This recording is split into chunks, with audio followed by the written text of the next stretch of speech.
जय हिंद दोस्तों। आप सबका स्लीपी क्लासेस में बहुत बहुत स्वागत है। तो दोस्तों करेंगे आज डिस्कस हम अपनी योजना के एडिशन को। योजना अप्रैल का जो एडिशन है वो लास्ट हमने जो डिस्कस किया था उसका पार्ट 1 डिस्कस किया था लास्ट टू लास्ट सैटरडे। आज हम इसका पार्ट 2 डिस्कस करेंगे दोस्तों। तो दोस्तों बहुत स्वागत है आप सबका। ये नया इनिशिएटिव है, जनवरी से हमने इस इनिशिएटिव को शुरू किया है।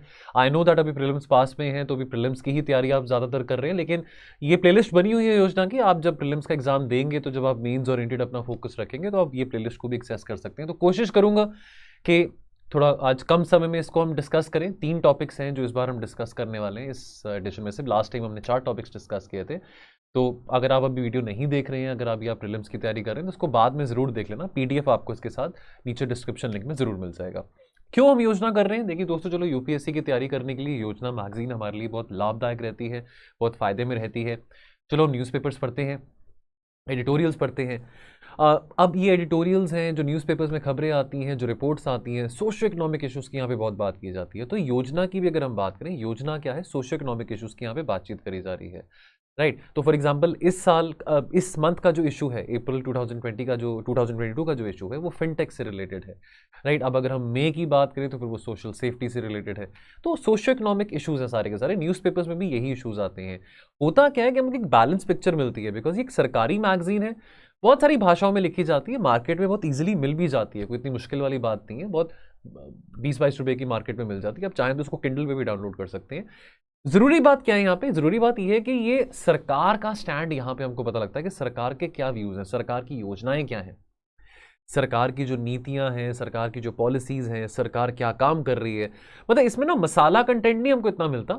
एडिटोरियल्स में तो काफ़ी देखिए कंस्ट्रक्टिव क्रिटिसिज्म भी होता है, यहाँ पे कंस्ट्रक्टिव क्रिटिसिज्म थोड़ा कम देखने को मिलेगा आपको। यहाँ पे जो एक्चुअल में जो सरकार के जो एक्शंस हैं, जो ऑब्जेक्टिव्स हैं योजनाओं को लेके, पर्टिकुलर इश्यूज को लेके, वहां पे वो सरकार अपने ऑब्जेक्टिव्स प्रकट करती है। But nevertheless as UPSC aspirant it's very very important कि हम एक बैलेंस्ड पिक्चर के साथ, एक बैलेंस्ड ओपिनियन के साथ हम अपना आंसर लिखें। अदरवाइज हम एक क्रांतिकारी अप्रोच के साथ अगर आंसर्स लिखने बैठ जाएंगे तो हमारा सिलेक्शन नहीं हो पाएगा। तो वैल्यू एडिशन बहुत ज्यादा मिलता है दोस्तों योजना में से। एंड जो the key word over here is, जो मैं अभी फिर से रिपीट कर रहा हूं, वो है बैलेंस्ड पिक्चर। दोस्तों बहुत सारे टॉपिक्स जो भी हम इसमें डिस्कस कर रहे हैं आपने वो एडिटोरियल्स में भी पढ़े होंगे। चाहे आप एडिटोरियल्स की वीडियो कहीं से भी देख रहे हैं, चाहे आप कोई मर्जी न्यूज़पेपर में से एडिटोरियल्स पढ़ रहे हैं, ये लेकिन ये टॉपिक्स रिपीट होते रहते हैं। तो इस बार हम जो पार्ट 2 में टॉपिक्स डिस्कस करेंगे, 3 टॉपिक्स डिस्कस करेंगे फिनटेक से रिलेटेड। यदि आपने पार्ट 1 नहीं देखा तो पार्ट 1 को जरूर देखिए, उसका पीडीएफ भी आपको उसके वीडियो में डिस्क्रिप्शन लिंक पे मिल जाएगा। तो दोस्तों यहाँ पे ये 3 टॉपिक्स हैं, rural banking and financial services, artificial intelligence in fintech and digital currency. तो ये 3 टॉपिक्स हम डिस्कस करेंगे। बाकी दोस्तों बढ़ने से पहले आपको जैसे पता है प्रीलिम्स पास में है, 2 हफ्ते रह गए हैं प्रीलिम्स के लिए। तो दोस्तों हमारी रिवीजन सीरीज चल रही है, तो kind of a crash course चल रहा है यूट्यूब पे, बिल्कुल फ्री ऑफ कॉस्ट है। मंडे टू सैटरडे दोपहर को 12 बजे यूट्यूब पे लाइव टेलीकास्ट होता है। आज इंटरनेशनल रिलेशंस का मैंने लेक्चर लिया था। तो दोस्तों इसका जो शेड्यूल है वो चेंज होता रहता है। जैसे मंडे को ज्योग्राफी का है, ट्यूसडे को हिस्ट्री का है, देन वेडनेसडे को पॉलिटी का है, थर्सडे को इकोनॉमी का है, फ्राइडे को environment, and then so and so on. Alternate Saturdays को science and tech and R का भी वो फ्लक्चुएट करता रहता है ना। उसके अलावा दोस्तों क्योंकि प्रीलिम्स पास में है और प्रीलिम्स के चलते अभी हमने फ्यू मिनट सीरीज अभी हम नहीं लेके आ रहे हैं, सुबह 8 बजे जो लेके आते थे प्रीलिम्स के बाद लेके आएंगे, लेकिन हम एक 1 मिनट सीरीज लेके आ रहे हैं थ्रू यूट्यूब शॉर्ट्स। तो कोई भी ऐसी जो न्यूज़ है, कोई ऐसा करंट अफेयर्स का टॉपिक हो, कोई स्टैटिक टॉपिक हो, बहुत अच्छे तरीके से हम विद इन 1 मिनट वो कवर कर रहे हैं। तो ये भी जरूर फॉलो करते रहिए। दिन में लगभग 7 से 8 यूट्यूब शॉर्ट्स हम डाल रहे हैं अपने चैनल पर। तो देखते रहिए। 1 मिनट का वीडियो देखने में तो कुछ ज़्यादा हर्ज भी नहीं है, आई डोंट थिंक सो ज़्यादा टाइम लगता है 1 मिनट का वीडियो देखने में। और कल क्या है? कल वैसे तो संडे है, 22 मई है, लेकिन कल धर्मेंद्र सर आपका साइंस एंड टेक का मैराथन सेशन लेंगे। तो ये सुबह 10 बजे यूट्यूब पे लाइव टेलीकास्ट होगा, तो इसको देखना मत भूलिएगा। और दोस्तों एक और इन्फॉर्मेशन, देखिए अब 2 हफ्ते रह गए हैं तो बहुत ज़रूरी है कि आप अपने आप को टेस्ट भी करें। देखिए अगर आपने अपनी तैयारी का थोड़ा अंदाज़ा लगाना है कि आप कहाँ पे स्टैंड करते हैं, अब देखिए पढ़ने को जितना मर्जी पढ़ते रहिए, है ना, लक्ष्मीकांत जितना मर्जी पढ़ लो, एनसीईआरटी जितना मर्जी पढ़ लो, लेकिन अब वो पढ़ के आप याद कैसे करोगे? वो तो टेस्टिंग के थ्रू कर पाओगे, है ना, बिकॉज यूपीएससी आपको नंबर तो नहीं देने वाला कि आपने 4 किताबें पढ़ी हैं या 40 किताबें पढ़ी हैं तो आपको मैं ये डिग्री दे रहा हूँ या नंबर दे रहा हूँ। आपको आपके टेस्ट प्रैक्टिस के थ्रू, चाहे वो प्री है चाहे वो पेन्स है, प्रैक्टिस बहुत ज़रूरी है। तो दोनों के लिए, प्री और मेंस के लिए जैसे हम टेस्ट सीरीज लेके आते हैं, तो अभी 5 फुल लेंथ टेस्ट आप जरूर अटेम्प्ट कर सकते हैं दोस्तों। Let's make sure that you write the best of your mock test with Sleepy Classes. So if you want to avail this offer, 50% off चल रहा है। तो पहले ये 1000 रुपए के थे 5 फुल लेंथ टेस्ट, अभी ये 499 के मिल रहे हैं। तो आप देख लेना, इसको अवेल करना चाहते हैं 5 FLTs को आप इसको अवेल कर सकते हैं, साथ में आपको इसको solution, video solution and answers भी प्रोवाइडेड रहेंगे। चलिए तो शुरू करते हैं rural banking and financial services से। देखिए अब 2016 में नोटबंदी हुई, लेकिन अब नोटबंदी के ऑब्जेक्टिव काला धन लेके आने थे। चलो बहुत सारी बातें वहाँ पे नोटबंदी के टाइम पे भी करी गई थी, काला धन आया कि नहीं आया ये तो आज भी एक बहुत बड़ा सवाल है जो सबके सामने है कि कितना काला धन आया। नेवरदलेस लेकिन एक बात जरूर देखने को मिली थी, वो ये थी कि जो बिहेवियरल चेंज लोगों में आया है टुवर्ड्स, अगर डिजिटल ट्रांजैक्शन की बात करें, अब कोरोना के चलते पिछले 2 सालों से तो हर चीज़ बहुत ज़्यादा कॉन्टैक्टलेस हो गई थी। तो हम 2016-17 से देख रहे हैं कि भी एक टाइम था जब पेटीएम के बारे में किसी को पता भी नहीं होता था कि पेटीएम कोई ऐप भी एग्जिस्ट करती है। और आज आप चाय पीने जाते हैं, आप कहीं भी छोटी सी मार्केट से किसी के पास भी जाएंगे तो वहाँ पे आपका जो पेटीएम वाला है, वहाँ पे पेटीएम का जो बारकोड है आपके पास ज़रूर आपको अवेलेबल होता है। करियाना की दुकान पर चले जाइए, चाय पीने चले जाइए। तो रूरल इंडिया में भी हम देख रहे हैं कि डिजिटल ट्रांजैक्शन के टुवर्ड्स, ये जो फाइनेंस, अगर हम बात करें डिजिटाइजेशन ऑफ फाइनेंस के टुवर्ड्स, रूरल एरियाज में भी लोग काफ़ी आगे बढ़ रहे हैं। और आपको ये भी पता है कि भारत में प्रोनोमिनेंटली जो पॉपुलेशन है वो तो एग्रेरियन है, रूरल इंडिया में रहती है। 65 to 70% जो आबादी है हमारी वो रूरल एरियाज में है। अब उनको कह देंगे जी आप पेटीएम पे आ जाओ, गूगल पे पे आ जाओ, फोन पे आ जाओ, आजकल तो व्हाट्सएप पे भी होता है, तो मुश्किल काम है, इतना आसान काम नहीं है। देखिए अब कंप्लीटली हम अपनी जो डिपेंडेंसी है कैश के ऊपर बिल्कुल जीरो नहीं कर सकते हैं। बहुत सारे ऐसे काम हैं जिसके लिए लोग आज भी कैश के ऊपर डिपेंडेंट है, राइट। ऑफ कोर्स बहुत सारे लोग शहरों में वो कैश नहीं रखते अपने पास, पेटीएम के through, credit cards, debit cards के थ्रू ट्रांजैक्शन करते हैं। लेकिन एक बहुत अच्छी बात देखने को मिल रही है पिछले 3-4 सालों में, वो ये है कि रूरल एरियाज में भी लोग अपने आप को डाइवर्सिफाई कर रहे हैं। रूरल एरियाज में भी लोग अब डिजिटल ट्रांजैक्शन कर रहे हैं, जो फाइनेंशियल ट्रांजैक्शन है वो डिजिटली ऑपरेट कर रहे हैं, राइट। और इसमें बहुत बड़ा रोल प्ले कर रहे हैं हमारे बैंकिंग कॉरेस्पॉन्डेंट्स। तो बैंकिंग कॉरेस्पॉन्डेंट्स यानी कि वो लोग हैं, बैंक के द्वारा हायर करे गए ही बंदे होते हैं वो। तो चाहे वो देखिए अब आपके रूरल एरियाज में बहुत सारे लोग हैं जिनको बैंक में जाना बहुत दूर लगता है। अब बैंक है, हॉस्पिटल है, स्कूल है, कितने 15-20 किलोमीटर दूर की, 15-20 किलोमीटर की दूरी पे ये सब फैसिलिटीज़ मिलती हैं। तो बैंकिंग कॉरेस्पॉन्डेंट्स क्या करते हैं, ब्रिज की तरह काम करते हैं between the bank and you. तो अगर आपकी लिटरेसी लेवल्स कम है, अगर आपको फाइनेंशियल लिटरेसी कम है, तो वो आपको बताते हैं कि बैंक अकाउंट खोलने का फ़ायदा क्या है, सेविंग्स अकाउंट होने का फ़ायदा क्या है, एफडी क्या होती है, एटीएम से कैसे पैसे निकालते हैं, कैसे आज के टाइम पे तो एटीएम पे आप पैसे जमा भी करा सकते हैं, बैंक में से कैसे पैसे निकाल सकते हैं, आप किसान हैं तो आपको कौन से क्रेडिट फैसिलिटीज़ अवेलेबल हैं, कौन सी लोन फैसिलिटीज़ अवेलेबल हैं। तो ये सब बातें बैंकिंग कॉरेस्पॉन्डेंट्स के द्वारा की जाती है। तो इनको हम सूचना प्रेन्योर्स भी कह सकते हैं, राइट। तो सूचना यानी कि इन्फॉर्मेशन देना, ठीक है। अब देखिए इनके जरिए से जो आपकी जो फाइनेंशियल सर्विसेज हैं, access to the digital banking services हैं, ये इजी हो जाती हैं। अब हम कोर बैंकिंग सॉल्यूशंस की बात करते हैं कि भाई सारी की सारी बैंकिंग सर्विसेज जो है आपको घर बैठ के मिल सकती हैं, ऑल अंडर वन रूफ। आप अपने मोबाइल ऐप पे जो भी आपका अकाउंट है, आपका SBI का हो, HDFC का हो, what ever your bank account is, आप अपनी ऐप के थ्रू सारा का सारा अपना अकाउंट मेंटेन कर सकते हैं, चाहे आपकी FD है, चाहे आपका कुछ भी ऐसी इन्वेस्टमेंट है जो आपने बैंक में इन्वेस्ट किया है। और बैंकिंग कॉरेस्पॉन्डेंट्स बहुत मदद करते हैं। So for example as per the World Bank, India के जो रूरल एरियाज हैं they have only 20% of the countries ATMs। तो अगेन हम यहाँ पे शहरों में रह के, चाहे हम दिल्ली में हैं, चाहे हम चंडीगढ़ में हैं, चाहे हम पुणे में हैं, मुंबई में हैं, यहाँ पे कहना तो बहुत आसान है कि चलो अब चाय वाले को आप पेटीएम कर सकते हो, आपने मैगी खाने जाना है पेटीएम कर सकते हो। लेकिन अभी रूरल एरियाज में इतना जल्दी ट्रांसफॉर्मेशन नहीं आएगा, आ रहा है, टाइम लगेगा। लेकिन अभी ऐसे नहीं कह सकते कि बहुत ज़्यादा वहाँ पे डिजिटल पेनिट्रेशन हो चुकी है। ऑफ कोर्स अगर आपके पास डिजिटल एक्सेसिबिलिटी है फाइनेंशियल सर्विसेज की, तो आपकी ज़िंदगी और आसान हो जाती है, आपको और इजी हो जाता है। आपको इतनी गर्मी में, सर्दी में कहीं आना जाना नहीं पड़ता, आप आराम से अपना किसी को अपने पैसे देने, कुछ भी करना इजीली कर सकते हो। तो वो चीज़ें रूरल एरियाज में भी बढ़ रही हैं thanks to the banking correspondents. अब ब्रेकिंग बैरियर्स की बात करें तो देखिए अब फाइनेंशियल लिटरेसी लेवल्स बढ़ रहे हैं। जनधन योजना के चलते देखिए अब लोगों के कितने सारे बैंक अकाउंट्स खोले गए, ठीक है। यूनिवर्सल बैंकिंग कवरेज की बात करते हैं, यूनिवर्सल फाइनेंशियल इंक्लूजन की बात करते हैं। तो इसके चलते देखिए फाइनेंशियल लिटरेसी कैंप्स लगाए जा रहे थे from time to time. Aadhaar card के बेनिफिट्स क्या हैं, कैसे आप अपने आधार कार्ड को लिंक कर सकते हैं अपने बैंक अकाउंट के साथ, पैन कार्ड क्या चीज़ होती है। अब डेफिनेटली जो एजुकेशन लेवल्स हैं, अगर हम पिछले 8 सालों की बात करें, 2014 से हम देख रहे हैं कि इसको ज़्यादा बढ़ावा मिल रहा है। अगर हम जनधन योजना की बात करें, फाइनेंशियल लिटरेसी की बात करें, तो बहुत सारे जो बच्चे हैं, जो यंग औरतें हैं, यंग लड़के हैं, वो अब एजुकेटेड हैं, ग्रेजुएट हो रहे हैं, स्कूल से निकल रहे हैं, रूरल एरियाज़ में भी उनको समझ आ रहा है कि देखिए कितनी एम्पावरमेंट वाली वाली बात होती है, अगर आपको फाइनेंशियल लिटरेसी है कि आपको अपने पैसों के बारे में नॉलेज है कि कहाँ जमा कराने हैं, अगर आप डिजिटली, देखिए कितनी खुशी की बात मिलेगी अगर आप गांव में रहते हैं और आप पेटीएम कर सकें, आपको कितनी खुशी मिलेगी कि मैं भी वो काम कर सकता हूं जो कि शहर में जो बच्चे रह के करते हैं वो भी करते हैं, है ना। अब अगर आपको लिटरेसी नहीं है, अगर आप इतने पढ़े लिखे नहीं हैं, तो फिंगरप्रिंट मशीन्स भी हैं जो कि मदद करते हैं कि आप कैसे पैसे विड्रॉ कर सकते हैं, ये आपके लिए ईजी है। अब अगर आपको देखिए आपको इतनी लिटरेसी नहीं है, आपको साइन करना नहीं आता, आपको लगता है कि जी सेफ नहीं है कि मैं कहीं जाके पैसे जमा कराऊंगा, मैं इतना पढ़ा लिखा नहीं हूं तो पैसे कोई और मुझसे ना हड़प ले, तो कोई बात नहीं, फिंगरप्रिंट मशीन है जिससे आप अपने कैश जो है विड्रॉ कर सकते हैं, डिपॉजिट कर सकते हैं। और as a matter of fact बहुत सारे बिजनेसमैन हैं जिनके जो वेंडर्स हैं वो रूरल एरियाज या सेमी अर्बन एरियाज में रहते हैं। तो अब जो वो जो वेंडर्स हैं, जो यानी कि देख लीजिए जिनसे वो सर्विसेज ले रहे हैं, जिनसे वो कोई इनपुट्स ले रहे हैं, अब उनके पास बैंक अकाउंट नहीं है, अब वो तो उनको आप पेटीएम नहीं कर सकते हो, ठीक है। अब उनको तो आपको कैश में ही पैसे देने पड़ेंगे। हो सकता है कि वो जो वेंडर्स हों, कोई देखिए कारीगर हो सकते हैं, मजदूर हो सकते हैं, अब उनको नहीं पता कि पैसे का लेन देन कैसे करना है कैसे नहीं करना। तो यहाँ पे भी जो बैंकिंग कॉरेस्पॉन्डेंट्स हैं वो एज अ ब्रिज काम करते हैं between these businessman and the vendors who are living primarily in the rural areas और द सेमी अर्बन एरियाज।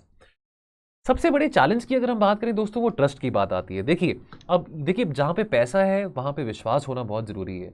और देखिए अब विश्वास और पैसा दोनों साथ के साथ चलता है। अब आपके अच्छे से अच्छे रिश्ते खराब हो सकते हैं अगर आपका ट्रस्ट लूज हो जाए। अब बैंकिंग सिस्टम अगर हम बात करें, ये तो नहीं कह सकता कि जी फ्लॉलेस है, बहुत सारी प्रॉब्लम्स आती हैं। आज के टाइम पे तो फ्रॉड्स भी बहुत होते हैं। आपको कोई मैसेज आएगा, आप उसको क्लिक करेंगे, आपका सारा का सारा अकाउंट खाली हो गया, ठीक है। आपने कोई ऑर्डर किया हो अमेजॉन से, फ्लिपकार्ट से, या आपको कोई फ़ोन करके कह रहा हो कि जी आपका ऑर्डर आ गया है, आपको कोई ओटीपी आया होगा, आप उस लिंक पे क्लिक करें। तो इस तरह के कितने सारे स्कैम्स शहरों में होते हैं, तो चलो गाँव की तो दूर की बात है। तो इस फ्रॉड को भी ओवरकम करना बहुत ज़रूरी है। जहाँ पे हम डिजिटाइजेशन के टुवर्ड्स बढ़ रहे हैं वहाँ पे ये भी बहुत ज़रूरी है कि हम इस तरह की जो एक्टिविटीज़ हो रही हैं, जो क्रिमिनल एक्टिविटीज़ हो रही हैं, जो फ्रॉड्स हो रहे हैं, उसको भी हम कंट्रोल कर सकें, ठीक है। बहुत सारे ऐसे क्रिमिनल्स हैं, नोटोरियस क्रिमिनल्स हैं जो कि बैंक ऑफिशियल्स की को आप ऐसे पोस्ट करेंगे, जी हम बैंक में से आए हैं, आपको कॉल करेंगे, जी मैं एसबीआई से बोल रहा हूँ। From time to time RBI आपको गाइडलाइंस भी देता रहता है, आरबीआई के मैसेज भी आते रहते हैं। कोई ऐसा आपको फ़ोन करे, कोई मैसेज करे तो रिप्लाई नहीं करना, किसी के साथ अपने card details, debit card details, credit card details share नहीं करने हैं। तो अब ये चैलेंजेस हैं, इन चैलेंजेस से कैसे लड़ा जाए। अब जो आदमी या जो औरत इतना फाइनेंशियली लिटरेट नहीं है या वैसे लिटरेट नहीं है, तो वो कैसे इन चीज़ों से लड़ सकता है। अब इनके लिए तो देखिए अब ये बहुत ईजी टारगेट्स हैं, बहुत ये देखिए लोग बहुत वल्नरेबल हैं जो रूरल एरियाज में रहते हैं। इनकी पूरी लाइफ की सेविंग चाहे जितनी भी हो, चाहे वो कुछ हज़ार रुपये हो, चाहे वो कुछ लाख रुपये हो, what ever the saving it is, लेकिन सेविंग तो सेविंग होती है। अब उनकी सेविंग्स हड़पी जा सकती है, जो क्रिमिनल्स हैं इस तरह का काम करके, इस तरह का घोटाला करके वो उनका पैसा हड़प लेते हैं सारा। तो बहुत ज़रूरी है कि कैसे उनको अवेयर कराया जा सके। ये चीज़ें, ये जो चैलेंजेस हैं ये सामने आते हैं। फिर हम बात करते हैं digital banking and financial services की। देखिए दोस्तों, अब आप आज के टाइम पे किसी रेस्टोरेंट में जाते हैं, है ना। अगर आज के टाइम पे कोरोना के टाइम, चलो अब तो कोरोना नहीं रहा, लेकिन पहले जैसे आप कोरोना के टाइम पे जब लॉकडाउन चल रहे थे या लॉकडाउन थोड़ा बहुत खुलता था, 10 PM लॉकडाउन, 5 PM लॉकडाउन, लेकिन चलो लोग जैसे बाहर जाते थे, रेस्टोरेंट्स में जाते थे, तो ये कोरोना के टाइम पे ज़्यादा शुरू हुआ है कि भी कंटैक्टलेस आप ऑर्डर कर सकते हैं, पेमेंट कर सकते हैं। तो अब जैसे आप जाते हैं, आप किसी कैफ़े में गए या कहीं आप खाने पीने गए, ठीक, तो आप वहाँ पे टेबल पे आपके वहाँ पे एक बार कोड, आपको एक वो लिखा होता है ना कि आप इसको स्कैन करिए, स्कैन करके आपके सामने मेन्यू आ जाएगा। आपने जो भी चीज़ खानी है उसको आप सेलेक्ट कर सकते हैं, फिर बाद में वहीं पे पेमेंट कर सकते हैं। आपको कैश काउंटर पे जाने की, पेमेंट करने की ज़रूरत नहीं है, और ना ही आपको वेट करने की ज़रूरत है कि जी आपके पास कोई वेटर आया आपसे ऑर्डर ले। अब ये एग्जाम्पल किस चीज़ का है? फिजिटल एग्जाम्पल है, जहाँ पे आपका फिजिकल और डिजिटल दोनों टच आ रहा है। यानी कि डिजिटल टेक्नोलॉजी के ऊपर रिलायबिलिटी बनाने के लिए एक फिजिकल टच का प्रेजेंस होना, एक फिजिकल प्रेजेंस होना, बिकॉज आप खुद ही अपने फोन से कैमरा से वो चीज स्कैन करके ऑर्डर करेंगे ना। उसी तरह से डिजिटल बैंकिंग और फाइनेंशियल सर्विसेज की बात आती है, ठीक है। दैट आने वाले समय में हम डिजिटाइजेशन के ऊपर तो एम्फोसिस कर रहे हैं, फोकस कर रहे हैं। दो बिल्डिंग ब्लॉक्स क्या है फाइनेंशियल इंक्लूजन के? Access of the financial services and delivery of the financial services. लेकिन अगेन जैसे अभी हमने डिस्कस किया था कि देखिए कंज्यूमर भी बहुत अवेयर हो रहे हैं आज के टाइम पे। कंज्यूमर्स को भी पता है कि आज के टाइम पे बहुत घोटाले हो रहे हैं, बहुत क्राइम्स हो रहे हैं, बहुत फ्रॉड्स हो रहे हैं, और बैंक्स को भी इस तरह के जो सिक्योरिटी कंसर्न है जो टाइम टू टाइम आते रहते हैं, बैंक्स को भी इसका बहुत कंसर्न रहता है। तो जहां पे हम डिजिटाइजेशन की तो बात कर रहे हैं, हम चाहेंगे कि आने वाले समय में हम डिजिटाइजेशन के ऊपर और एम्फेसिस करें, लोग डिजिटली और फाइनेंशियली अपने आप को और एम्पावर्ड फील करें, लेकिन कैसे हम ट्रस्ट और रिलायबिलिटी को और बढ़ा सकते हैं using technology as a bridge. तो वो फिजिकल टच और डिजिटल टच दोनों का यहां पे प्रेजेंस आ जाता है। चलिए फिर उसके बाद दोस्तों बात करेंगे एआई इन फिनटेक की। देखिए दोस्तों, तरह तरह की टेक्नोलॉजीज रोज़ आ रही हैं। ब्लॉकचेन टेक्नोलॉजी है, मशीन लर्निंग है, आईओटी है। आई एम श्योर आपको शायद मुझसे भी ज़्यादा अच्छा पता होगा आर्टिफिशियल इंटेलिजेंस के बारे। तो क्रिप्टो करेंसीज, बिटकॉइंस, तो आई एम श्योर बहुत सारे बच्चे हैं जो इसमें रुचि रखते हैं। ठीक है, सो खास करके जो मिलेनियल्स हैं आज के टाइम पे, जो इनको इसके बारे, आर्टिफिशियल इंटेलिजेंस के बारे बहुत ज़्यादा इन्फॉर्मेशन है। हम एक जर्नलिस्ट पॉइंट ऑफ व्यू से समझे कि आर्टिफिशियल इंटेलिजेंस, मशीन लर्निंग, ये सब तो बहुत अच्छी बात है। अब ये मदद भी बहुत कर रहे हैं। डिजिटल पेमेंट्स की अगर हम बात करते हैं, अगर हम अपनी फाइनेंशियल सर्विसेज की बात करें, तो बहुत बड़ा योगदान देखने को मिल रहा है आर्टिफिशियल इंटेलिजेंस का। और हम ये टेक्नोलॉजी को रैपिडली अपना भी रहे हैं। 2 साल से तो हम इन टेक्नोलॉजीज को बहुत ज़्यादा रैपिडली अपना रहे हैं। अब आज के टाइम से आप व्हाट्सएप से भी पे कर सकते हैं। एप्पल पे है, व्हाट्सएप पे है। हालांकि चलो मैंने कभी व्हाट्सएप से तो नहीं पे करा, लेकिन चलो पेटीएम, गूगल पे यूज़ करते हैं, तो आई एम श्योर आपको ये पता होगा कि व्हाट्सएप से कैसे पे करते हैं। ठीक है, तो जो एप्लीकेशन प्रोसेस इंटरफेसेस हैं आज के टाइम पे, भीम यूपीआई है, पेटीएम यूपीआई है, अमेजॉन यूपीआई है ना, एयरटेल यूपीआई है। तो तरह तरह के ऐसे ऐप्स आ रहे हैं जिसके थ्रू आपका जो मनी ट्रांजैक्शन का प्रोसेस है वो वाकई में कॉन्टैक्टलेस हो सकता है और आपको कहीं आने जाने की जरूरत नहीं होती। तो बहुत बड़ी बात है। That's a big revolution in the financial sector itself, right now. But what comes next, देखिए कहीं ना कहीं एक सैचुरेशन पॉइंट आ जाता है। देखिए अब फाइनेंशियल ट्रांजैक्शन आप देखिए 2016 8 नवंबर से पहले और आज की बात करें तो बहुत डिफरेंस है, बहुत ज़्यादा डिफरेंस है। आज के टाइम पे कितना इजी है। आज के टाइम पे शायद ही कोई लोग होंगे जो अपनी जेब में कैश रखते होंगे। उनको लगता है कि चलो कैश रखना सेफ नहीं है, आपने कुछ करना है, 10 रुपये की चीज़ भी पेटीएम करनी तो वो हो जाती है, 1 रुपये की चीज़ भी पेटीएम हो जाती है। तो ये तो बढ़ रहा है। ये फाइनेंशियल ट्रांजैक्शन का जो जरिया है, ये जो प्रोसेस है, ये जो बिहेवियर है, लोगों का बढ़ रहा है। लेकिन चिंता की बात यहाँ पे ये भी आती है कि जहाँ पे डिजिटल टेक्नोलॉजीज़ के एडवेंट की बात आती है, तो देखिए बहुत सारे बुजुर्ग लोग हैं, सीनियर सिटीजन्स हैं, बहुत सारे देखिए महिलाएं हैं, जो हाउस वाइफ्स की बात करें, रूरल एरियाज़ में अगर हम बात करें, बुजुर्ग हों या शहर में भी हों, अब उनको नहीं पता है डिजिटल टेक्नोलॉजीज़ के बारे। अब इश्यूज़ तो हैं, सिक्योरिटी रिलेटेड इश्यूज़ हो, प्राइवेसी रिलेटेड इश्यूज़ हो, तो चाहे आप जितने मर्जी पढ़े लिखे हो, चाहे आप किसी कॉर्पोरेट सेक्टर कंपनी में काम कर रहे हैं, चाहे आप सरकारी सेक्टर कंपनी में काम कर रहे हैं, चाहे आप आईएएस ऑफिसर क्यों ना हो, फ्रॉड तो आपके साथ हो सकता है और इस तरह के फ्रॉड चिंता का विषय भी बनता है। अब अगर ये टेक्नोलॉजी आज हमको यहां पे लेके आई है कि हम घर बैठ के आराम से कुछ ट्रांजैक्शन कर सकते हैं, आप घर बैठ के जोमेटो कर सकते हैं, घर बैठ के आपने कोई किताब मंगानी है, आप फ्लिपकार्ट से, अमेजॉन से किताब मंगा सकते हैं, पेमेंट्स आपके साथ कर सकते हैं, आपको कहीं आने जाने की जरूरत नहीं। तो जहां पे टेक्नोलॉजी हमको यहां पे लेके आई है, जो इश्यूज आते हैं सिक्योरिटी और प्राइवेसी रिलेटेड, उसका हल कौन करेगा? उसका हल भी टेक्नोलॉजी ही करेगी। तो उसका हल भी टेक्नोलॉजी में ही लाई करता है ना। चैलेंजेस की बात करें, देखिए what can be said about a countries criminal disappearing in the internet universe after committing a crime. आप घर बैठ के कोई क्राइम करना चाहते हैं, आपने घर बैठे आपने किसी को कोई लिंक सेंड करा, है ना, अब उसका अकाउंट बेचारे का खाली हो गया, आप तो उसके सामने नहीं है ना। जैसे आमतौर पे पहले चोरी कैसे होती थी कि आप किसी के घर जाएंगे, बैंक लूटेंगे, आपको पकड़ा जाएगा, तो आपका फिजिकल अपीयरेंस हो जाता है। अब अगर आज आपने बैंक के सर्वर्स हैक करने हैं, अगर आज आपने किसी का अकाउंट खाली करना है, तो आपको पॉकेट मारने की जरूरत नहीं है। आज आप घर पे कोई भी बैठ के आप लिंक सेंड कर देंगे, कॉल करेंगे, जी आपको ओटीपी आया, मेरे को ओटीपी बताइए, मैं ब्लू डार्ट कंपनी से बोल रहा हूँ, आपका डिलीवरी ऑर्डर मैं लेके आया हूँ। आपने ओटीपी बताया, कोई लिंक क्लिक किया और आपके पैसे गए सारे के सारे। ठीक है, एसएमएस आपको कोई आ जाएगा, व्हाट्सएप पे कोई लिंक आ जाएगा आपको और आपके पैसे गए, आपने क्लिक किया। हर किसी को तो नहीं पता होता। अगेन यहाँ पे ये बात नहीं आती जरूरी कि आप पढ़े लिखे कितने हैं। ठीक है, आप हो सकता है पीएचडी भी हो, लेकिन आपके साथ घोटाला हो सकता है। तो ये चैलेंजेस हैं। अब इन चैलेंजेस, अब देखिए कंज्यूमर जो आज के टाइम पे वो और ज्यादा विजिलेंट हो चुका है। एक जमाना था आज से 10 साल पहले कि बहुत प्रमोट करते थे बैंक्स की, जी आप बैंक्स में क्यों आते हैं पैसे उठाने के लिए, आप एटीएम में जाइए, अगर आपने 1000-2000 रुपये निकालने हैं, आप एटीएम में जाइए, एटीएम में अपना कार्ड डालिए, आपको पैसे मिल जाएंगे। अब देखिए एटीएम के भी बहुत सारे फ्रॉड्स होने शुरू हो गए थे। अब बहुत सारे बुजुर्ग लोग आज के टाइम पे भी हैं, आई एम श्योर आपकी भी फैमिली में बहुत ऐसे होंगे सीनियर सिटीजन जिनको अभी भी डिपेंडेंट है कि जी हम चेकबुक में से चेक काट के ही बैंक जाएंगे, अगर हमने कैश विड्रॉ करना है, हम एटीएम में नहीं जाएंगे। बहुत सारे ऐसे लोग हैं। ठीक है, तो ये डिजिटली जो सिक्योरिटी सिस्टम्स हैं, ये क्या सिक्योरिटी प्रूफ है? ये जो डिजिटल सिस्टम्स हैं, अभी भी बहुत सारी जगहों पे ये जो प्रॉब्लम्स आ रही हैं, इसका सोल्यूशन क्या है? तो सोल्यूशन टेक्नोलॉजी से ही मिल सकता है। जहां जो टेक्नोलॉजी आज हमको जहां पे लेके आई है, उसी टेक्नोलॉजी की तरफ से हमको सॉल्यूशंस भी आएंगे। देखिए रोल ऑफ टेक्नोलॉजी की बात करें, सबसे ज्यादा जो कॉस्ट इफेक्टिव तरीका है ना, ये जो ओटीपी का है। अब देखो आपने कुछ मंगाया है ऑनलाइन, है ना, आपने कुछ बाय किया है, कोई भी चीज हो, चाहे वो 400 रुपए की हो, चाहे वो 4000 की हो। अब आपने अपने कार्ड की डिटेल्स डाले, तो आजकल आपको ओटीपी का मैसेज आता ही आता है, ताकि देखो ये चेक करने के लिए कि वो कार्ड आपके पास ही है ना, कि किसी और के हाथ पे तो नहीं कार्ड है। तो आपके फोन नंबर पे ओटीपी आएगा या आपके मेल पे वो ओटीपी आएगा। तो एक तरह का एक सिक्योरिटी पैचवर्क है यहाँ पे, एक तरह से एक शील्ड है। ठीक है, तो आप ये ओटीपी पासवर्ड की अगर हम बात करें, सबसे ज्यादा एक बहुत अच्छी देन है। So many experts consider this as a gift of the Indian financial sector. देखो एटलीस्ट अब यहाँ पे आपको ये तो पता है, अगर आपको मैसेज आ रहा है कि जी इतनी इतनी की ट्रांजैक्शन आपके कार्ड में से करी गई है, तो ओटीपी आप अगर आप शेयर करेंगे, अगर आप जनरली ट्रांजैक्शन करें तो ही आप ओटीपी शेयर करेंगे। अगर आपके पास कार्ड ही नहीं और आपको मैसेज आई जा रहा है कि जी ओटीपी ये है ओटीपी वो, तो आपको चिंता होगी इस बात की कि भैया ये कार्ड तो मैंने कोई ट्रांजैक्शन नहीं करी, लेकिन ऐसे मेरे पास ओटीपी कहाँ से आ रहा है। तो आप तुरंत अपने बैंक को फोन लगाएंगे टोल फ्री नंबर पे और अपने कार्ड को ब्लॉक कराएंगे। तो ये बहुत चीप, असरदार और रोबस्ट मेथड है of a persons identity verification. अब बेनिफिट्स ऑफ आर्टिफिशियल इंटेलिजेंस की बात करें, देखिए ये जो एआई है, डेटा एनालिटिक्स है, साइबर सिक्योरिटी है, क्वांटम कंप्यूटिंग है, ठीक है, now they have taken the driving seat on both the opportunities and challenges of the modern era. अब आर्टिफिशियल इंटेलिजेंस एक बहुत इंपॉर्टेंट रोल प्ले करता है इन द टेक्नोलॉजीज जो मॉनिटर और एनालाइज कर रहे हैं हमारे बिहेवियर को, हमारी एक्टिविटीज़ को। आप कितना खर्चा करते हैं, आपकी स्पेंडिंग हैबिट्स क्या हैं, ठीक है, आप क्या चीज़ ऑर्डर करते हैं ज़्यादा से ज़्यादा ऑनलाइन जो आप ई कॉमर्स साइट है, तो ये सब चीज़ें आर्टिफिशियल इंटेलिजेंस ट्रैप करता है।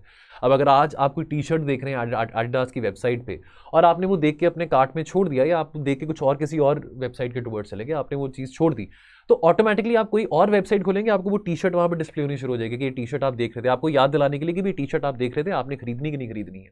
तो ये किसके थ्रू है? आर्टिफिशियल इंटेलिजेंस के थ्रू है।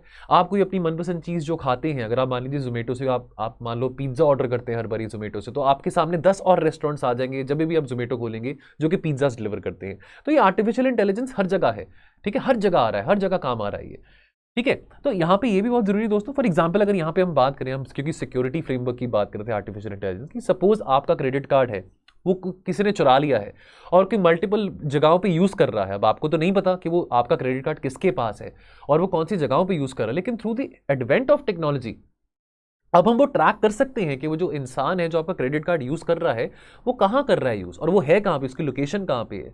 तो टेक्नोलॉजी, तो ये बहुत अच्छी लाइन मेरे को लगी, it is only the technology that can immediately point out such crimes. तो मैं तीसरी बार फिर रिपीट कर रहा हूँ कि टेक्नोलॉजी से हम यहाँ पे आए हैं और टेक्नोलॉजी ही हमको आगे का रास्ता दिखाएगी ताकि हम सिक्योर हो सकें और सेफ और रिलायबल तरीके से फाइनेंशियल सर्विसेज ट्रांजैक्ट कर सकें, ठीक है। अब यहां पे 5 ऐसी बातें करी गई हैं जो आने वाले समय में कांस्टेंट चेंज लेके आएंगे। पहली बात, using technology making the functioning of the financial sector fast pace, safer and more organise. दूसरी बात, to seek identify and convert new possibilities into opportunities. तीसरा क्रिटिकल एरिया है कि टेक्नोलॉजी आर्टिफिशियल इंटेलिजेंस कैसे मदद करेंगे कि जो इंटरेक्शन है विद द कस्टमर्स वो और ज्यादा बेहतर हो सकती है और ज्यादा स्मूथ हो सकती है। चौथी बात जो है, ability to relate the financial processes to people's background and their behaviours. उनका कंज्यूमर बिहेवियर क्या है, क्या वो ज्यादा क्रेडिट लेते हैं, कितना उनका लोन है, क्या उनकी हैबिट्स हैं, स्पेंडिंग हैबिट्स कैसी हैं, तो ये भी टेक्नोलॉजी से ही हमको मदद, ये टेक्नोलॉजी से ही पता लगता है हमको। Lastly not the least is the dimension of cyber security, जो कि इंश्योर करता है कि जो आपका फाइनेंशियल इंफ्रास्ट्रक्चर है वो सेफ रह सके, और साइबर सिक्योरिटी को लेके और ज़्यादा काम स्ट्रेंथन करने की ज़रूरत है। 2 सालों में पैंडेमिक के टाइम पे बहुत लोगों के साथ फ्रॉड्स हुए हैं, बहुत लोगों के अकाउंट्स खाली हुए हैं, बहुत लोगों के क्रेडिट कार्ड्स चोरी हुए हैं, डेबिट कार्ड चोरी हुए हैं। अब हैरानगी की बात यह कि जब आपके पर्स में डेबिट कार्ड और क्रेडिट कार्ड पड़ा हुआ है, लेकिन फिर भी उसके बावजूद आप कोई और इंसान आपके डेबिट कार्ड, यानी कि देखो, यानी कि ये जो लोग हैं ये भी बहुत स्मार्ट हैं, यानी कि जो क्रिमिनल्स हैं ये टेक्नोलॉजी का एक्सेस और टेक्नोलॉजी की 4 बातें उनको भी पता है। तो आपका क्रेडिट कार्ड आपके पास पड़ा हुआ है, आप घर में बैठे हुए हैं, लेकिन आपका क्रेडिट कार्ड फिर भी कोई बाहर यूज कर रहा है। अब ये चीजें हो रही हैं, ठीक है, तो कॉन्टैक्टलेस चोरियां भी हो रही हैं आज के टाइम पे, ये भी हम कह सकते हैं। चलिए, तो दोस्तों लास्ट टॉपिक डिजिटल करेंसी, इसको लेके देखिए दोस्तों हमने बहुत कवरेज न्यूज़पेपर्स में भी करी है, बजट में भी हमने। अच्छा, मैंने एक बात ऑब्जर्व करी, आई एम श्योर आप भी ऑब्जर्व करेंगे, ये जो टॉपिक्स है ना रिपीट हो रहे हैं। अब हमने मार्च के एडिशन का जो हमने योजना डिस्कस किया था, बजट एडिशन था, उसमें भी ये टॉपिक्स थे मोर और less, digital currency, CBDC etcetera etcetera, अभी भी ये है। तो ठीक है, अगर रिपीट हो रहे हैं तो दो चार बातें हम फिर से समझ लेंगे, 2-4 बातें फिर से हम अप्लाई कर लेंगे, इनकॉर्पोरेट कर लेंगे। अब अगर कोई टॉपिक है तो फॉर एग्जाम्पल कुछ टॉपिक्स थे इस एडिशन में, जैसे इंफ्रास्ट्रक्चर है, क्वालिटी एजुकेशन है, लिटरेसी है, अब वो बहुत बार हम पहले भी डिस्कस कर चुके हैं योजना में ही, तो इस करके वो रेपिटेटिव ना हो, तो इस करके मैंने इसमें नहीं डाले। और वैसे भी चलो आपका प्रीलिम्स पास में है, तो कोशिश है कि चलो जल्द से जल्द ये आपके साथ वीडियो शेयर करें ताकि आप इसको, इसकी जो समरी है, इसका जो ब्रीफ, ये जो पॉइंट्स आप पढ़ सकें। बट नेवरदलेस डिजिटल करेंसी को लेके हमने एडिटोरियल्स में भी बहुत बात करी है। तो जैसे आप जानते हैं आज के टाइम पे हम डिजिटल एज में रह रहे हैं, बैंक नोट्स जो हैं वो ऑब्सोलीट हो रहे हैं, क्या वो रिडंडेंट हो रहे हैं। चलो, अब बैंक नोट्स की वैल्यू तो नहीं लूज हो सकती ना, चाहे वो नोट 5,000 का क्यों ना आ जाए कल को जाके, बट ये जरूर है कि आज के टाइम पे at least we can say that for a fact that हम इतना ज्यादा अपने जेब में पैसे नहीं कैरी करते हैं। आपके जेब में कार्ड है, आपके जेब में आपका फोन है, तो आपका फोन ही आज के टाइम पे आज का आपका वॉलेट है। बहुत सारे लोग हैं जो आज के टाइम में वॉलेट्स भी नहीं लेते हैं, पर्स भी नहीं बाय करते हैं। तो इस करके बहुत जरूरी है कि देखिए अब लोगों का भरोसा बैंक नोट्स के ऊपर बना रहे। चलो वो तो ठीक है, हम डिजिटाइजेशन के टुवर्ड्स जा रहे हैं, कैशलेस ट्रांजैक्शंस कर रहे हैं, लेकिन एक चिंता की बात जो यहाँ पे ये आती है वो है कि बैंक नोट्स क्या इतने रिडंडेंट हो जाएंगे क्या कि क्या लोग और इवन कंट्रीज सिर्फ क्रिप्टोज में बिलीव करेंगे, क्रिप्टो करेंसीज में बिलीव करेंगे, क्रिप्टो करेंसी को लीगलाइज टेंडर मानेंगे? ये एक चिंता की बात है। देखिए अभी पीछे लास्ट ईयर सिडनी डायलॉग हुआ था, तो उसमें वो वर्चुअल डायलॉग था जिसमें प्रधानमंत्री मोदी जी ने ये भी कहा था कि देखिए ये जो क्रिप्टो करेंसी है, बिटकॉइंस की आप बातें कर रहे हो, ये बच्चों के हाथ, खास करके जो आपके आज के मिलेनियल किड्स हैं, आप लोग हैं, जैसे कि अगर उनके हाथ में लग जाए तो ये सेफ है क्या? इसमें कितनी रिलायबिलिटी है, कितना सेफ है ये? बिकॉज इस तरह के जो माध्यम है क्रिप्टो करेंसी, ये जो ब्लॉकचेन बेस्ड टेक्नोलॉजी पे काम करते हैं, ये डिसेंट्रलाइज प्लेटफॉर्म पे काम करते हैं। अब बहुत सारे टेररिस्ट हैं, बहुत सारे ऐसे टेरर एंटिटीज, ऑर्गेनाइजेशन है जो कि इसमें अपना जो काला धन है मनी लॉन्डर कर सकते हैं पैसा सफेद बनाने के लिए। ठीक है, तो आपको नहीं पता कि आपका पैसा कितना सेफ है। अभी देखिए अभी बिटकॉइन क्रैश हुआ था, है ना।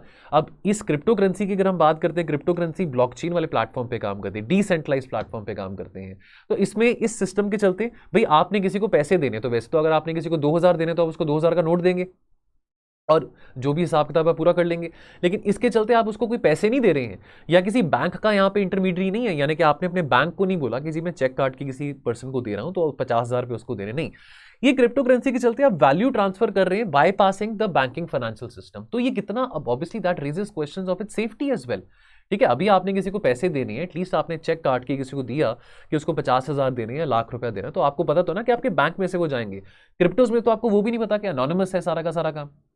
अब अनसर्टेनिटी ऑफ क्रिप्टो करेंसीज की बात करें, देखिए सरकार की तरफ से कोई लीगल बैकिंग नहीं मिलती क्रिप्टो करेंसी को, करेंसी नहीं है, लीगल टेंडर नहीं है।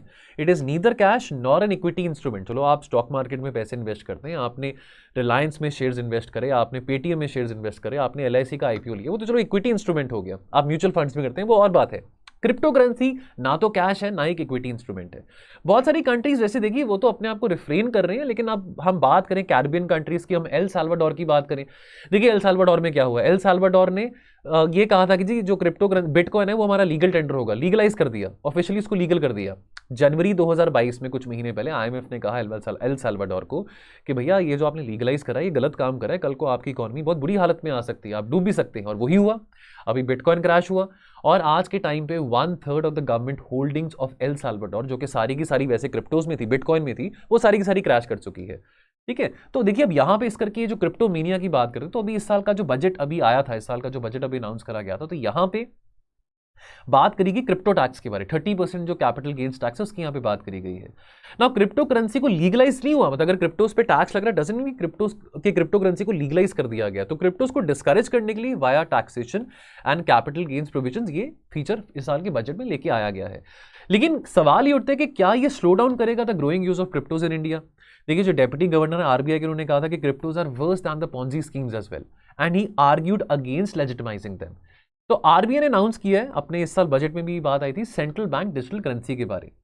अब देखिए क्रिप्टोस तो एक डिसेंट्रलाइज करेक्टर में परफॉर्म करते हैं। क्रिप्टोस तो जैसे ब्लॉकचेन टेक्नोलॉजी की हम बात कर रहे हैं, वो जो एक डिसेंट्रलाइज करेक्टर पे काम कर रहे हैं। लेकिन अगर आप सेंट्रल बैंक डिजिटल करेंसी निकाल रहे हो, आप उसमें से क्या अट्रैक्टिव फीचर लेके आओगे ताकि लोगों को लगे कि हाँ भी इसमें इन्वेस्ट करना अच्छा है, कि CBDC be a good replacement to cryptos, because CBDC तो डिसेंट्रलाइज प्लेटफॉर्म पे नहीं काम कर सकते ना। But at the same time अगर सीबीडीसी सेंट्रलाइज प्लेटफॉर्म पे काम करेंगे तो उसका मतलब क्या होगा, लेमैन टर्म में इसका मतलब ये होगा कि आपका जो आरबीआई है, आरबीआई को हर एक सेंट्रल बैंक डिजिटल करेंसी जो इशू करी गई है, हर एक उस ऐसी करेंसी पे, हर एक ऐसी वर्चुअल करेंसी पे ट्रैक रखना पड़ेगा कि वो कहां पे स्पेंड हो रही है। अब वो तो पॉसिबल नहीं है। अब taxation of virtual digital assets की बात करें, ठीक है, अब वैसे तो टेक्निकली चलो यहां पे टैक्स लगा दिया सरकार ने, लेकिन वाकई में there is no such system to regulate such investment at all. चलो हमने अभी टैक्स लगा दिया, लेकिन वो सोल्यूशन नहीं है। ठीक है, that is not the complete wholesome solution. Crypto currency can not be termed as a currency because each nation of the world has its unique currency. Dollar है, यूरो है, येन है, रेनमिनबी है, ठीक है, युआन है, despite being in different forms. ठीक है, तो फाइनेंस मिनिस्ट्री ने वैसे तो ये क्लियर करा है कि भाई अगर टैक्स लगा रहे हैं वर्चुअल करेंसीज के ऊपर, डजंट मीन कि हम उसको वैलिड या लीगल डिक्लेयर करने वाले हैं।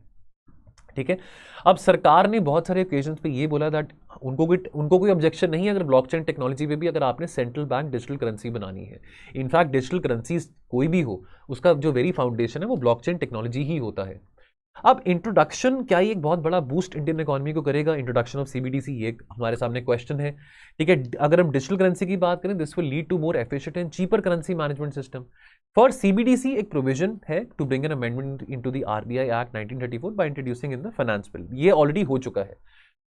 एक बार ये एक्ट फ्रेम हो सकता, अगर एक बार ये एक्ट फ्रेम हो जाता है तो आरबीआई आने वाले समय में बैंक नोट्स इशू कर सकती है इन एनी फॉर्म, चाहे वो फिजिकल फॉर्म है या डिजिटल फॉर्म में। यानी कि अभी 2000 का नोट है, 500 का नोट है, तो आपको डिजिटल फॉर्म में भी 2000 का वैल्यू का एक आपको कॉइन या आपको ऐसे नोट मिल सकता है। ठीक है, तो सीबीडीसी जो है प्रेजेंटली बहुत सारे देश हैं जो इसको एक्सप्लोर कर रहे हैं। बहुत सारे देशों के जो सेंट्रल बैंक गवर्नर्स हैं इस अपॉर्चुनिटी को एक्सप्लोर करना चाह रहे हैं। अभी ये वैलिड है नाइजीरिया में और 8 कैरिबियन कंट्रीज में, जैसा आपको मैंने बताया एल साल्वाडोर में उसको लीगल भी किया हुआ है। अब देखिए बहुत सारे लोग हैं, बहुत सारे भोले वाले लोग हैं, बहुत सारे बच्चे हैं जो इसमें इन्वेस्ट कर रहे हैं। ठीक है, अब मैं तो नहीं करता हूँ, तो इस करके आप जो कर रहे हैं इसको इन्वेस्ट, तो आपको शायद ज़्यादा आइडिया होगा। अगर आप बाय चांस इन्वेस्ट करते हैं क्रिप्टोज में, अगर आपको लगता है कुछ इन्फॉर्मेशन आप देना चाहते हैं तो कमेंट सेक्शन में जरूर देना, राइट। ऑल्दो मतलब यहाँ पे देखिए बहुत सारे लोगों का पैसा यहाँ पे लगा हुआ है क्रिप्टोज के अंदर। अब क्रिप्टोज को रेगुलेट करना, बैन करना, वो फिर एक डिफरेंट डिबेट हो जाती है। लेकिन बहुत सारे, अब देखिए कितने सारे लाखों करोड़ रुपए इसमें लगे हुए हैं। अब आज क्या हुआ, अभी देखिए कुछ दिन पहले क्या हुआ, बिटकॉइन में आपका क्रैश देखने को मिला। चलो क्रैश तो स्टॉक मार्केट में भी आता है, ठीक है, लेकिन अब बात यह कि जो चीज़ रेगुलेटेड ही नहीं है, चलो यहाँ पे स्टॉक मार्केट में तो सेबी है ना, चलो ये उतार चढ़ाव स्टॉक मार्केट में लगा रहता है। लेकिन क्रिप्टोस की बात करें, यहाँ पे अगर इतना गिराव आएगा, लेकिन लोगों की सेविंग्स हैं, बच्चों की सेविंग्स हैं, पेरेंट्स की सेविंग्स इसमें लगी हुई हैं, बहुत सारे लोग ये फुल टाइम इसमें इन्वेस्ट कर रहे हैं, तो यहाँ पे रिलायबिलिटी की बात आ जाती है। और सबसे बड़ी बात यह है कि क्रिप्टोस तो वैसे भी वर्थलेस है, बिकॉज इसमें there is no state backing involved as well, right. तो CBDCs अनलाइक क्रिप्टो, देखिए RBI would want a fiat currency to be exclusively issued and controlled by them. Cryptos तो डिसेंट्रलाइज्ड प्लेटफॉर्म पे काम करते हैं, उनको आप कंट्रोल नहीं कर सकते हो। थ्योरेटिकली कोई भी क्रिप्टोस को क्रिएट कर सकता है, माइन कर सकता है, ठीक है, लेकिन सेंट्रलाइज जो सीबीडीसी है वो तो सिर्फ आरबीआई ही इशू कर सकेगी, वो तो कोई और नहीं इशू कर सकता।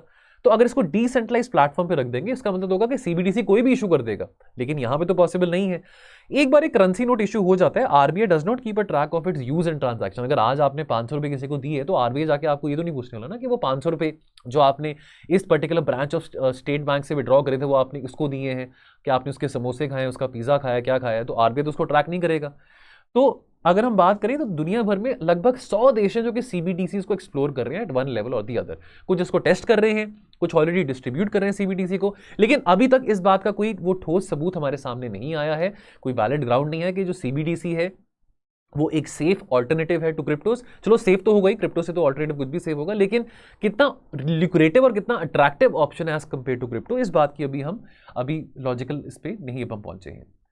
ठीक है जी, बाकी कंक्लूजन की बात करें तो CBDC at present can not be a substitute for cryptos that will soon begin to be used as money. ठीक है, further a ban on cryptos requires global coordination. तो सभी देशों को इकट्ठे होकर बोलना पड़ेगा जी हम क्रिप्टोस पे बैन कर रहे हैं। एक दो देश अगर बोलेंगे या 3-4 देश बोलेंगे तो उससे बात नहीं बनने वाली।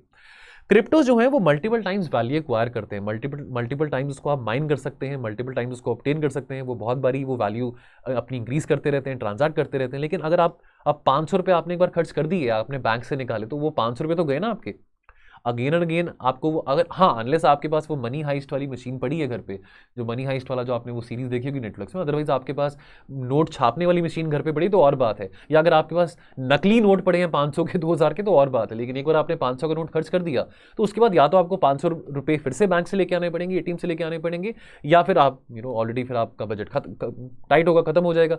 अब क्रिप्टोज में क्या, क्रिप्टोज में तो आप बार बार एक ही चीज को यूज कर सकते हैं, ठीक है, तो इसमें क्रिप्टोज में तो सॉफ्टवेयर और कंप्यूटर काम आता है। तो ये सब बातें हैं जो थोड़ी चिंता की हैं, जो डिस्कस करी गई हैं। चलिए दोस्तों, अगर आपने और रेफर करना है सीबीटीसी को लेके, तो वैसे हम एडिटोरियल्स की चर्चा भी करते हैं, तो आप डिजिटल रूपी और changing the face of money, ये दोनों आर्टिकल्स हैं, इनको भी रेफर कर सकते हैं। तो काफ़ी योजना में भी इसको कवरेज थी, योजना के इस मंथ के एडिशन में इस चीज़ को लेके हमने एडिटोरियल्स में भी डिस्कस करें। तो आप एडिटोरियल डिस्कशन की जो हमारी सीरीज़ है डेली एडिटोरियल डिस्कशन, उसमें भी ये देख सकते हैं, वीडियोज़ भी और पीडीएफ भी। बाकी दोस्तों जाने से पहले प्रीलिम्स आ गया है, 2 हफ्ते रह गए हैं, तो जैसे मैंने वीडियो की शुरुआत में भी कहा था, तो दोस्तों हमारे 50% ऑफ चल रहा है कॉम्प्रिहेंसिव हमारे सारे क्रैश कोर्सेज पे जो प्रीलिम्स ओरिएंटेड है। तो अच्छा टाइम है टेस्ट करने का, टेस्ट प्रैक्टिस करने का, जितने क्वेश्चंस प्रैक्टिस करेंगे उतना आपका डर दूर होगा, राइट। तो अगर आप हमारी टेस्ट सीरीज अवेल करना चाहते हैं, या अगर आप सिर्फ 5 फुल लेंथ टेस्ट ही आप अवेल करना चाहते हैं, तो कूपन कोड का रहेगा ऑफ 50 रहेगा, और आप अवेल करके इसको आप ऑफर का इस्तेमाल कर सकते हैं। चलिए ठीक है दोस्तों, तो मिलेंगे बहुत जल्द, तो आप अपना ख्याल रखिए और पढ़ते रहिए। थैंक यू सो मच, जय हिंद।